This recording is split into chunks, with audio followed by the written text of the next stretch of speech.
கடந்த 2 தினங்களாக சமூக வலைத்தளங்கள்ல பெரிய அளவுல ஒரு மன உளைச்சலை ஏற்படுத்தும் வீடியோ அப்படின்னு பார்த்தீங்கன்னா, கேரளா மாநிலம் திருவனந்தபுரத்துல பெற்றோர்கள் வந்துட்டு தன்னுடைய 1 1/2 வயது குழந்தைக்கு பெரிய அளவுல ஒரு பாதிப்பின்றி கொடுமைன்றத ஏற்படுத்தியிருக்காங்க. அந்த குழந்தை தற்போது இறந்து இருக்கு. பல காயங்கள அனுபவிச்சு. இது எந்த மனநிலையில இருந்தா இந்த மாரி நிகழ்வுகள்லாம் ஏற்படும் சார்? நேத்து இரவும் சரி, இன்னைக்கும் சரி, ஒரு சில கிரிமினல் லாயர் நண்பர்களோடவும், இன்னைக்கு டாக்டர் கௌதம் தாஸ்னா ரொம்ப பாப்புலர் நியூரோ சைக்கியாட்ரிஸ்ட். இவங்க 2 பேரோட நான் டீட்டெயிலா டிஸ்கஸ் பண்ணேன் ஷரத்.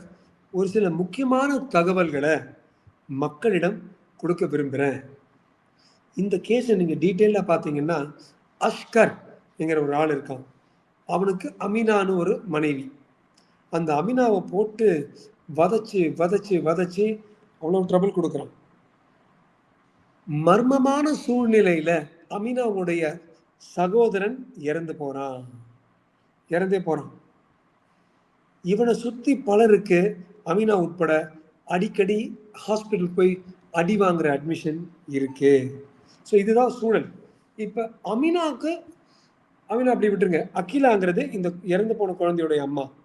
இந்த அஷ்கருக்கும் இந்த அகிலாவுக்கும் என்ன ஒரு கனெக்ஷன் உண்டாகுது. இவளுக்கு 3 மாசம் உண்டாயிருக்கும் பொழுதே மர்மமான சூழல்ல இவளுடைய அகிலாவுடைய கணவன் இறந்து போறான். பாருங்க, ஆல்ரெடி கணவன் இறந்தாச்சு. அங்க வந்து அமீனாவுடைய அண்ணன் இறந்து போயாச்சு. அமீனா திருப்பி அடி வாங்கியாச்சு. இப்ப இவங்க 2 பேரும் சேர்ந்து இருக்கிறாங்க. அவ்வளவு அடிச்சும் இந்த அஷ்கருடைய மிருகத்தனத்தை பாருங்க.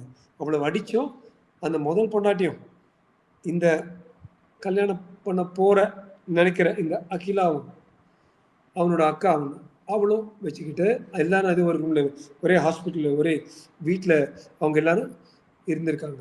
இப்ப இந்த சைக்கியாட்ரிஸ்ட் டாக்டர் கௌதம் தாஸ் என்ன சொன்னார்னா, நிச்சயமா ஒரு அம்மா வந்து குழந்தைய வந்து கொல்ல மாட்டான். அது வந்து போஸ்ட் பார்ட்டல் சைக்கோசிஸ்னு ஒன்று இருக்கு சரத். நண்பர்களுக்கும் நேர்களுக்கும் தெரியணும். குழந்தை பெற்ற உடனே ஒரு 6 வாரத்துக்கு கம்ப்ளீட்டா லூஸா போயிடுவாங்க. ஒரு சிலர் கம்ப்ளீட்டா வேற யாரும் அவங்களை கொல்ல வர மாதிரி நினைச்சுப்பாங்க. கம்ப்ளீட்டா பைத்தியம், அந்த நம்ம பைத்தியம்னு சொல்றோம்ல, அது மாதிரி கம்ப்ளீட்டா out of contact with reality. அந்த போஸ்ட்மார்ட்டம் சைக்கோசிஸ்ல குழந்தைய வந்து நம்ம கொல்ல வந்து ஒரு ஆவியா நினைச்சு தூக்கி போட்டு மேல தூக்கி போட்டு கொல்ல இது மாதிரி நடக்கலாமே தவிர, திட்டமிட்டு எந்த ஒரு அம்மாவும் அந்த குழந்தைய கொல்ல மாட்டா 1 1/2 வயசு. அது பாயிண்ட் நம்பர் 3. பாயிண்ட் நம்பர் 4 என்னன்னா, இறந்து போன இந்த பாவம் இந்த குழந்தையோட அந்த உடல் கூறு பரிசோதனை பார்த்தீங்கன்னா 51 இடங்கள்ல காயங்கள் இருக்கு. காலில் வந்து பல இடங்கள்ல சிகரெட்ல வந்து பேர்ன் பண்ணியிருக்காங்க. அதாவது ஒரே ஒரு நிமிஷத்துல என்ன தட்டிட்டான் குழந்தை வீழ்ந்துருச்சு அப்படிலாம் இல்லை. அதுக்கு பேரு மேன்ஸ்லாட்டர். இது வந்து ப்ரீமெடிடேட்டட் மர்டர், பிளான் பண்ணி திட்டமிட்டு கொலை பண்ணது. அது எதுக்கு நான் வரேன்னா கடைசியா அந்த லீகல் பேசுவோம். அந்த குழந்தை வந்து 1 மாசம் முன்னால கூட கையில எல்லாம் கட்டு போட்டுக்கிட்டு ஒரு ஃபங்க்ஷனுக்கு வந்திருக்கு. என்னன்னு கேட்டா சைக்கிள்ல இருந்து, ஏன்னா 1 1/2 வயசு குழந்தைன்னா சூரிய வம்சி அடிக்கிற மாதிரி இது சைக்கிள் இதே ஏறி தாவி விழுமா? இத்தினூண்டு குழந்தை. அந்த குழந்தைய பார்த்தா கூட ஒரு மருத்துவனுங்கிற முறையில போதிய அளவுக்கு அந்த குழந்தைக்கு ஊட்டசக்தி கூட கொடுக்கலன்னு தெரியுது. இன்னைக்கு போலீஸ் அடிக்கும் பொழுது சொல்லியிருக்கான் அந்த ஆஷ்கர், கடந்த 3 மாசமாவே அந்த குழந்தைய நான் திட்டமிட்டு இருந்தேன். ஆனா இப்பதான் முடிச்சேன். மே 29, 30 தான் முடிச்சேன். இதனாலதான் அந்த குழந்தைய வந்து கடைசி அது கத்தும் போது தமால்னு தலையில ஒரு அடி அடிச்சேன். அப்படியே மூச்சு விடாம இருந்துச்சு. அப்ப இதுக்கு முன்னால் அந்த பிளாஸ்டர் கட்டு எல்லாம் எடுத்து வெளியில போட்டு எரிச்சிருக்கான் இந்த நாய், கமநாடி பையன். அது மட்டும் இல்ல, எந்த சிகரெட் லைட்டர் வச்சு எரிச்சானோ ஆதாரத்தெல்லாம் இது பண்றானா, அடிக்கிறானா, அதெல்லாம் போய் தூக்கி போட்டிருக்கான். என்ன புதைச்சிருக்கான். ஆனா அடிக்கும் போது எல்லாம் சொல்லிட்டான். திஸ் இஸ் அ பக்கா கிளியர் ப்ரீ மெடிடேட்டட் மர்டர். திட்டமிட்டு இந்த குழந்தை அர்ஷித் என்கிற அநியாயத்துக்கு 1 1/2 வயசு பையனை கொலை பண்ணுது.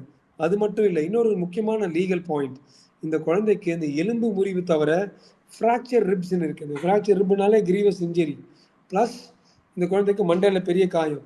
இது தவிர குழந்தையோடைய ஆணு இருக்குல்ல, ஆண்குறி, அங்கெல்லாம் வந்து ஜெனிட்டல்ஸ்ல வந்து இந்த நாய் வந்து அடிச்சிருக்கான், வெட்டி இருக்கிறான். அதாவது அது இம்பார்ட்டன்ட்னா அது வந்து அக்ரவேட்டட் செக்ஷுவல் அசால்ட்னு வரும் லீகலி.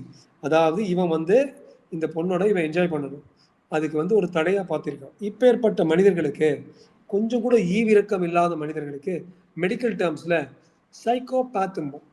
இங்கே பார்த்தீங்கன்னா குழந்தைல சின்ன சின்ன முயலை, பூனைக்குட்டியை, நாய்க்குட்டி எடுத்து அப்படியே கழுத்தை மிதிச்சு கொண்டுடுவாங்க. நம்மளுக்கெல்லாம் ஒரு ஒரு நாய் வந்து நொண்டி போனால் கஷ்டமாக இருக்கும். இவங்க அப்படியே முறிச்சிட்டு போய் ஐஸ்கிரீம் சாப்பிட்டு போட்டுருப்பான். எந்தவித ஒரு ஒரு இரக்கம், ஒரு ஈரம் இல்லாதவங்களுக்கு பேர் சைக்கோபேத்ஸ். அது மட்டும் இல்லை, இது recurrent nature of the crime.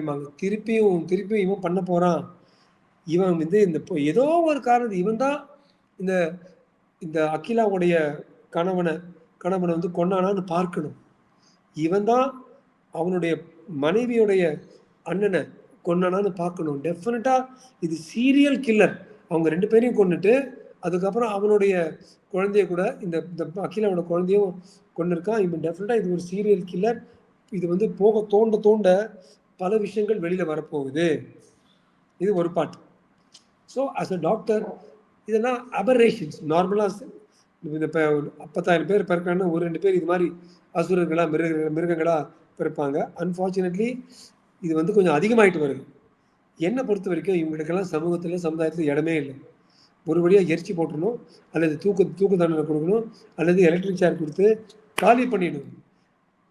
நான் இங்கே ஒரு முக்கியமான விஷயம் நான் சொல்ல போகிறேன். லீகலி இதே போல் ஐஸ்கிரீம் கொடுத்து 4 வயசு குழந்தைய இழுத்து ரேப் பண்ணி கொன்று அதுக்கப்புறம் டெத் சென்டென்ஸ் மரண தண்டனை வாங்கினவனை 24 மரண தண்டனை குஜராத்தில், 25 என்ன பண்ணியிருக்காங்க, இல்லை பரவாயில்ல 25 வருஷம் 10 வருஷம் வேணா 25 வருஷம் கொடுக்கலான்னு மிட்டிகேட் பண்ணியிருக்காங்க.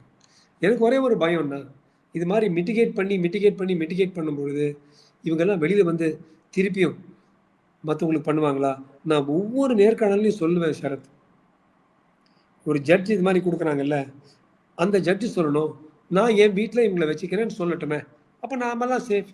ஜட்ஜி வீட்டில் வந்து பந்தோபஸ்து இருக்கும், அங்கேயே வேலை செய்யட்டும். ஜட்ஜி பொண்ணு போய் வீட்டில் விட்டு வரட்டும். இது மாதிரி அவுத்து விட்டுருவாங்க. அப்புறம் இந்த அஷ்கர் வந்து உங்கள் வீட்டில் எங்கள் வீட்டில் வந்து உட்கார போகிறான். இதுதான் எனக்கு பெரிய பயம். ஒரே ஒரு நிமிஷம் இந்த லீகல் பார்ட் மட்டும் நான் பேசிடுறேன். இந்த அஷ்கருக்கு மரண தண்டனை கிடைக்கணுமா? பிள்ளைய பற்றி எவனும் சொல்ல மரண தண்டனை கிடைக்கும். ஆனால் அஷ்கருக்கு கிடைக்குமா? கிடைக்கிறதுக்கு நம்ம பாரதிய நியாய சம்ஹிதா பிஎன்எஸ் ஐபிசி மாற்றினதுல ஒரு குழந்தைய வந்து ஒருத்தருக்கு மேல சம்மந்தப்பட்டு கொண்டாங்கன்னா அது வந்து அந்த கேங் ரேப் அண்ட் மர்டர் அது மாதிரி ஆயிடும். இந்த குழந்தைக்கு அவனுடைய ஆண் குறியில் அடிபட்டதுனால இது வந்து அக்ரவேட்டட் செக்ஷுவல் அசால்ட்னு இன்க்ளூட் பண்ணலாம். அக்ரவேட்டட் செக்ஷுவல் அசால்ட் பிளஸ் மர்டர்னா அவனுக்கு வந்து அஷ்கருக்கு வந்து மரண தண்டனை கொடுக்கலாம். 1. 2வது 2 பேர் சம்மந்தப்பட்டிருக்காங்கன்னா, இந்த அம்மா வந்து இதுவும் பேத்து அடிக்கல, ஆனால் சும்மா இருந்திருக்கு, இவனோட ஒரு வாழ்க்கை நடத்தலாம், வாழ்க்கை பட்டுட்டோமேன்னு. டெஃபினட்டாக 2 பேர் இருக்கிறதுனால அது கேங் ஆகிடுது. குழந்தைக்கு அக்ரிவேட்டட் செக்ஷுவல் அசால்ட். ஸோ இது எல்லாம் நம்ம சேர்த்து வச்சு பார்த்தோம்னா நம்ம பாரதிய நியாய சம்ஹிதாவில் ஒரு கிளாஸே கொடுத்துருக்கான். அம்மா அப்பாவாக இருந்தாலும் extreme torture, extreme cruelty, அக்ரிவேட்டட் sexual assault, இந்த 3ம் இருந்தால் சம்மந்தப்பட்டவங்களுக்கு, இந்த அபராதிகளுக்கு மரண தண்டனை விதிக்கலாம்னு. இங்கே எக்ஸ்ட்ரீம் டார்ச்சர், சிகரெட் பான்ஸ் வச்சுருக்காங்க, அதில் லைட்டர் வச்சு எரிச்சிருக்கான், திருப்பி உடைச்சிருக்கான். எக்ஸ்ட்ரீம் குரூவல்ட்டி அவனே சொல்லியிருக்கான். அப்பப்போ வாயில் ஃபுல்லாக துணி வச்சு டமால் அடித்து குழந்தை கத்தாத அளவுக்கு பண்ணிட்டு போவானா. இப்பேற்பட்ட ஜன்மம் இருக்கக்கூடாது. இந்த ஜன்மம் சீக்கிரமாக சாவணும். அதுதான் நான் வேண்டுவேன். தமிழகத்துல இப்போ சில மாதங்களாகவே பார்த்தீங்கன்னா இந்த சிறுமிகளுக்கு பாலியல் வன்கொடுமை அப்படின்றது அதிகரித்து வரக்கூடிய செய்திகள்லாம் பார்க்க முடிகிறது சார். அப்போ இந்த குற்றவாளிகள்லாம் எந்த மனநிலையில் இருப்பாங்க, எதனால வந்துட்டு இப்படியான ஒரு சேஞ்சஸ்க்கு வந்துட்டு மாறுறாங்க உங்களுக்கு கூட இது இருக்கு. அப்போ நீங்க நெக்ஸ்ட் கேட்டீங்க, ரொம்ப நல்ல விஷயம். ஏன் கிருமிகளை போட்டு அடிக்கிறாங்க? ஒரு காரணம் சொல்லுவாங்க, பாவம் ஒரு மிட்டாய்க்காக அந்த கடைசியா நம்ம பார்த்தோம், நம்ம பேசணும், ஒரு மிட்டாய்க்காக அந்த 4 வயசு குழந்தை வந்துச்சு. அதே மாதிரி இந்த குஜராத்தில் ஒரு ஐஸ்கிரீம்காக வந்துச்சு. அநியாயம். நான் என்ன சொல்றேன், ரொம்ப ஈஸியா எல்லாரும் நம்புற ஒரு வா பாப்பானா வரும். எந்த ஒரு பாப்பாவும் ஏய் நீ என்ன தொட போறியா சொல்லாது. குழந்தைங்க வந்து தெய்வங்கள் மாதிரி எல்லாரும் நம்பி வர்ற ஒரு சின்ன பருவத்துல அந்த ஒரு இன்னசென்ஸை பயன்படுத்தி இவங்க பண்றாங்க. அது 1. 2வது பார்த்தீங்கன்னா, பெரிய சில ரேபிஸ்ட் மர்டரர்ஸ் கூட குழந்தைங்களை வந்து அவங்க தப்பா பார்க்க மாட்டாங்க. ஆனால் இந்த டாஸ்மாக் போயிட்டு வந்தா அல்லது இந்த கஞ்சா பொருள் போல இந்த போதைப் பொருள் வந்து அந்த பிரெயினை கம்ப்ளீட்டா மாத்தி இப்ப நான் ராஜ்குமார் இல்லாம வேற ஒருத்தரை என்ன ஆக்கிரும். நிறைய பேர் உங்களை பார்த்து அவங்களோட கன்ஃபெஷன் பார்த்து எனக்கு என்னன்னு தெரியல சார், அப்ப தண்ணி அடிச்சிருந்து போதை அப்படி பண்ணிட்டேன்பாங்க. ஸோ டெஃபினட்டா அந்த போதைப் பொருள் கலாச்சாரத்தை வந்து நம்ம குறைத்தோம் என்றால் இந்த கிருமிகளுக்கு சாரி இந்த இந்த கிருமிகள் போய் சிறுமிகளுக்கு பண்றாங்க பாருங்க. என்னை பொறுத்தவரைக்கும் இதெல்லாம் கிருமி. திருப்பி திருப்பி இதுதான் டெங்கு மலேரியா கிருமி. டிஎம்கே மாதிரி இதுதான் கிருமி. நான் பாலிடிக்ஸ் பேசல, நீங்களும் பாலிடிக்ஸ் நான் பேசக்கூடாதுன்னு சொல்லியிருக்கீங்க சரத்.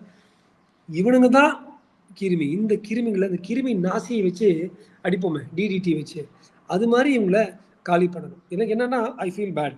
அவங்க வந்து டாஸ்மாக் போறாங்க, ஒரு கஞ்சா அடிக்கிறாங்க, வந்து பண்றாங்க. ஆனா திருப்பியும் அவன் டாஸ்மாக் போக மாட்டான்னு எப்படி தெரியும்? திருப்பியும் கஞ்சா எடுக்க போறான் எப்படி தெரியும்?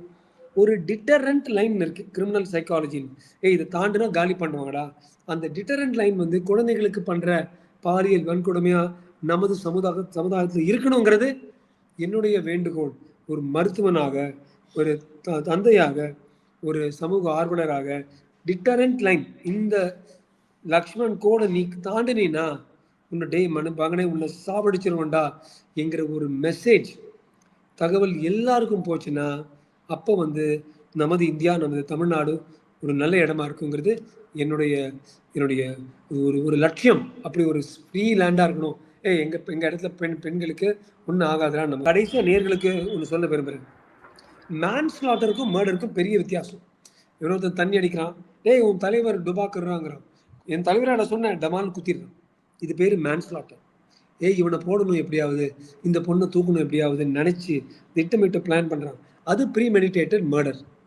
ஸோ ஒரு மேன்ஸ்லாட்டருக்கும் ப்ரீமெடிடேட்டட் மர்டர் எப்படி வித்தியாசம் இருந்துச்சுன்னா, அந்த திட்டமிட்டு பிளான் பண்ணி 3-4 மாசமா ஒருத்தன் பண்றது தெரியும். அது இந்த கேஸ்ல அஷ்கர் பண்ணியிருக்கான். ரெண்டாவது பேட்டர்ன் ஆஃப் வயலன்ஸ். அந்த அமினா உடைய ஒரு முக்கியமான விஷயம் நல்ல காலம் நீங்க கேட்டீங்க. அமினாங்கிறது அவனோட முதல் மனைவி. அந்த பொம்பளை கூட பாவம் அவனோட இன்னும் இருந்துட்டு இருக்கா. அந்த அமீனாவோட அம்மாவை வந்து இன்னைக்கு இன்டர்வியூ பண்ணுவாங்க. இன்னைக்கு அந்த அம்மா சொல்லியிருக்கு 13 மணி நேரம் அந்த அந்த அமீனா வந்து கோமால வெண்டிலேட்டரா இருந்துச்சான்.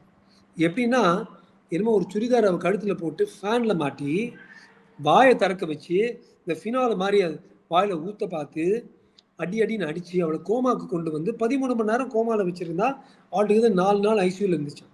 ஸோ இவனுக்கு வந்து ரிக்கரண்ட் ஹிஸ்டரி ஆஃப் வயலன்ஸ்.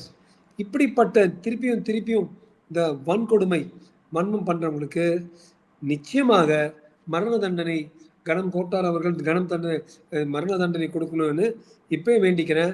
நம்ம மக்கள் எல்லாம் இது மாதிரி இதை ஃபார்வர்ட் பண்ணி ஆமா இவன் சாவணும் சொல்ல சொல்ல இந்த ஒரு வேவ் மாதிரி பெருசா ஆக நன்மை நடக்கும் நம்ம சமூகத்துக்கு.